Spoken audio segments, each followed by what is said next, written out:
আচ্ছা, আমাদের এই কর্মসূচিতে আপনারা জানেন যে এরকম ক্ষতিগ্রস্ত কিন্তু বাংলাদেশে সারা বাংলাদেশে প্রায় লক্ষ লক্ষ স্টুডেন্ট রয়েছে, এবং তাদের প্রত্যেকেরই সংহতি রয়েছে আমাদের সাথে।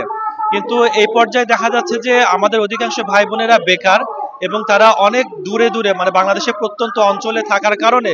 তাদের আসলে আর্থিক সে অ্যাবিলিটিটা নেই যে তারা ঢাকাতে এসে আমাদের সাথে অবস্থান করবে। তারপরেও আমাদের সাথে প্রেস ক্লাবে প্রায় আমরা প্রতিদিন 30 থেকে 40 জন ভাই বোনেরা দিন রাত আমরা অবস্থান করছি। আমরা আমরা আশা রাখি, আমরা ডক্টর ইউনূস স্যারের কাছে আশা রাখি, যেহেতু আমাদের দাবিটা যৌক্তিক, সুতরাং অবশ্যই ওনারা অতি দ্রুত আমাদের সাথে একটা নেগোসিয়েশনে আসবেন, আলোচনায় আসবেন, এবং আমরা আশা রাখি যে অবশ্যই তিনারা আমাদের যৌক্তিক দাবিটাকে বাস্তবায়ন করবেন। এখন যদি এই সরকার যদি আমাদের দাবিটা যদি খুব সহজভাবে মেনে নিতে না চায় বা মেনে না নেয়, তাহলে অবশ্যই আমাদেরকে সে পথে হাঁটতে হবে, কঠোর কর্মসূচির পথে আমাদের